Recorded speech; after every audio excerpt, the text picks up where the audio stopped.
की 128वीं व्यास पूजा हम मनाने यहाँ जा रहे हैं यूनिवर्सिटी में। तो प्रभुपाद का मीनिंग क्या होता है और व्यास पूजा का मीनिंग क्या होता है, हम वहाँ से प्रारंभ करेंगे। प्रभुपाद का मतलब होता है कि one who is surrender to the lotus feet of Krishna. प्रभु means the supreme personality of God है एंड पाद मीन्स लोटस फीट। तो प्रभुपाद का मतलब ये है कि Prabhupada is not a name of a person, किसी का वो नाम नहीं होता है, ये उनको उपाधि दी जाती है, डेजिग्नेशन दी जाती है because of his highest devotional qualities and service and advancement in spiritual life. तो प्रभुपाद का मतलब ये हुआ कि वन हु इज सरेंडर, जो कि प्रभु के चरण कमलों में पूर्ण रूप से समर्पित हैं, ऐसे श्रील प्रभुपाद। और वो हमारे संत आचार्य भी हैं, फाउंडर आचार्य हैं। आचार्य तो है ही, आचार्य की कैटेगरी में आते हैं, और वो फाउंडर आचार्य हैं इसलिए कि इन्होंने संस्थापना की है कि अगर वो नहीं होते तो आज हम यहाँ नहीं होते। और अब व्यास पूजा की थोड़ा मीनिंग हम समझा रहे हैं कि देखिए, व्यास पूजा और गुरु पूजा में अंतर है। गुरु पूजा तो हम रोज करते हैं, we are doing every day as an homage और रिस्पेक्ट टू गुरु। लेकिन जो ये व्यास पूजा है, because the guru spiritual master is the bona fide representative of Shri Vyasadeva. जो प्रामाणिक गुरु होते हैं वो व्यासदेव की परंपरा के अनुसार चलते हुए उनके जो है सही प्रतिनिधि होते हैं। इसीलिए व्यास पूजा के मतलब यह हुआ कि on the appearance day of the spiritual master we are rendering our respects, our realizations, our homage and our everything to our spiritual master. तो व्यास पूजा का मतलब हुआ कि जो हमारे गुरु का आविर्भाव दिवस होता है, उनके दिन हम जो है अपनी जितनी भी अनुभूतियां हैं उनको अभिव्यक्त करते हैं। हमारे जो भी रियलाइजेशंस हैं अबाउट द स्पिरिचुअल मास्टर, वो हम उसको एक्सप्रेस करते हैं। एक्सप्रेस तो अनुभूतियों को अभिव्यक्त करने का दिन है व्यास पूजा का दिन।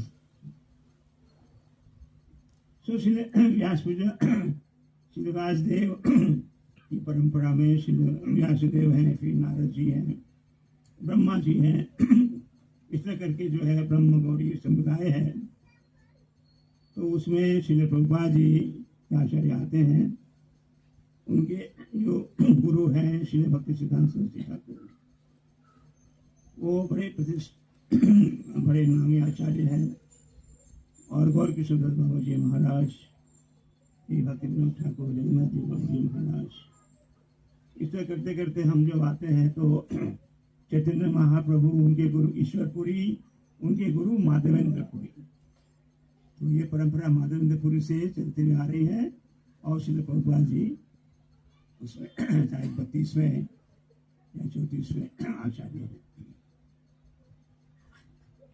तो व्यास पूजा के दिन जो है हमें कभी हम गुरु से विलग नहीं हो सकते।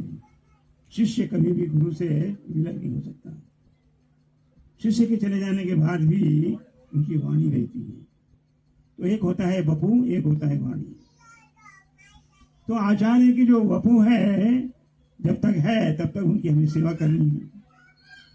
तद्विधि परिपाटिन परिप्रश्न सेवया सेवया, क्योंकि उपदेशते ज्ञानम ज्ञान तत्वदर्शिना, वो तत्वदर्शी हैं। उन्होंने भगवान को तत्व से जान लिया है और उन्होंने तत्व के द्वारा भगवान का दर्शन भी किया है। तो इस प्रकार जो है हम ऐसे तत्वदर्शी महात्मा, जो महाभागवत श्री प्रभुपाद की व्यास पूजा के दिन उनको अपनी अनुभूतियों को अभिव्यक्त करते हैं और उनसे शिक्षा लेते हैं। क्योंकि प्रभुपाद जी आज हमारे सामने नहीं है।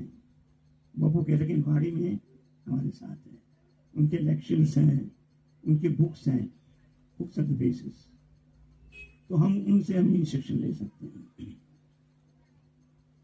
तो हमारी सबसे बड़ी व्यास श्रद्धांजलि ये होगी कि हम उनके इंस्ट्रक्शंस का पालन करें। हर व्यक्ति को चार नियम का पालन करना है और साथ साथ में 16 माला तो अवश्य करनी है, ये उनका पहला आदेश है। और कृष्ण भावना का प्रचार सारे विश्व में करना है। तारे देखा तारे कहा कृष्ण उपदेश। तो यह सुविधा की मीनिंग है, हमने थोड़ा अपना श्री प्रभुपाद जी के बारे में रिलेशन करना चाहता हूँ कि आचार्य को भगवान के समान मानना चाहिए। आचार्य माम विलानी जन ना मन्येत करिचित, कभी भी उनको ऑफेंस नहीं करना है। तो एक बार श्रील प्रभुपाद जी का प्रोग्राम अरेंज किया था अमेरिका में उनके भक्तों ने, और वहां बहुत कम लोग आए। It was beginning of ISKCON, और भक्त लोग काफी निराश हो गए थे। इतना बड़ा प्रोग्राम हॉल में किया गया और मुश्किल से 15-20 लोग ही आए। प्रभुपाद जी ने अपना लेक्चर दिया, क्वेश्चन आंसर हुआ। फिर भक्त लोग बहुत ही प्रभुपाद से यह क्षमा मांग रहे थे कि प्रोग्राम सक्सेसफुल नहीं हुआ। तो बोले क्या ऐसा क्यों बोल रहे हो, तुमने देखा नहीं, नारद जी आए थे, ब्रह्मा जी आए थे, शिव जी आए थे, ये सब लोग हंस रहे थे।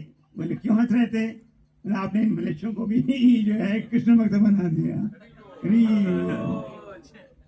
आप कैसे कहते हैं कि कोई नहीं आया था, इतने जो है महान आत्माएं महाभागवत आई थी और सब जो हंस रहे थे कि चलो भाई अमेरिका में भी जो कि मलेच्छों की नगरी है उनको आप कृष्ण भक्त बना रहे हैं।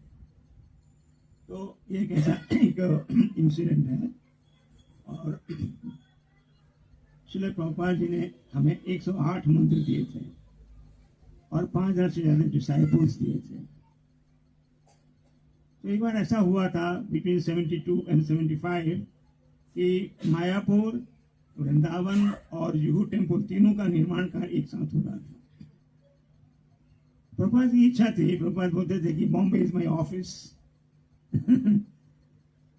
And Vrindavan is my home and my worshipping centre is Mayapur. तो बॉम्बे को वो जोर इसलिए देना चाहते थे तो मिस्टर एन ने हरे कृष्ण लैंड की जमीन दे दी थी, 2 लाख रुपए एडवांस ले लिया था। लेकिन जब देखा कि जमीन का दाम वहां बढ़ रहा है तो वो जो मुकर गया और नाना प्रकार के वो रिसीविंग एक्ट कर रहा था, वो मुकर रहा था देने से।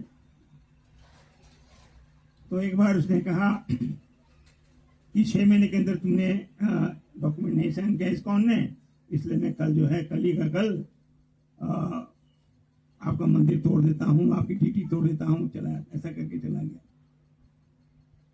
इसके पहले बहुत सारे नेगोशिएशन हुए थे तो प्रभुपाद जी कुछ बोले नहीं।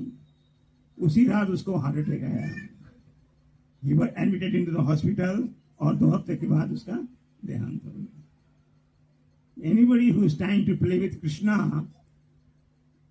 Krishna will not accept it, he will not tolerate it. Rather भक्तों ने 2 लाख का एडवांस दिया था और बाकी पैसा भी देने के लिए तैयार थे।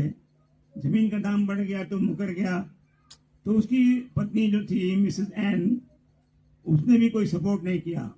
उसने म्यूनिसिपैलिटी को भेज दिया और तोड़ने के लिए पूरा जो उन्होंने पंडाल बनाया था, थोड़ा बहुत कंस्ट्रक्शन किया था, सब एक एक करके पिलर तोड़ रहे थे। तोड़ते तोड़ते आकर के वो सीधा वहां पर आए कि वो हरे कृष्ण लैंड जुहू में जो राधा राज बिहारी को प्रभुपाद जी ने प्रतिष्ठापना किया था और खाली उनका एक पिलर वहां बचा था, वो तोड़ने के बाद वो मूर्ति को भी डैमेज कर सकते थे। तो उस समय कोई एक डिवोटी थे, कोई मिस्टर मोहता करके थे, उन्होंने बाल ठाकरे को फोन किया। बाल ठाकरे ने फिर म्यूनिसिपल कमिश्नर को फोन किया, बोले हमने कोई ऐसा ऑर्डर दिया नहीं है। तो वो वहां से आकर के उन्होंने इंटरव्यू किया। और फिर उसके बाद उन्होंने विश्व हिंदी परिषद के साथ मिल करके और आंदोलन किया और बाद में मिसेस एन को वो जमीन देनी पड़ी।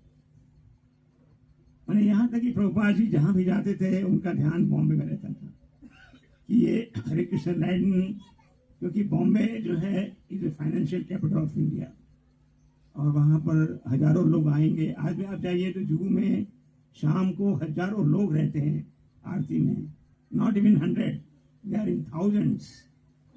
और जुहू जो एरिया है बहुत पॉश एरिया बन गया है बॉम्बे का।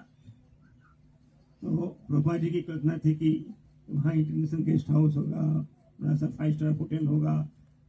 वो बोलते गिरिराज स्वामी से बोलते थे कि यहाँ की जो यहाँ पर गेस्ट हाउस है it's look like Taj hotel, furniture, marble, finishing, everything should be.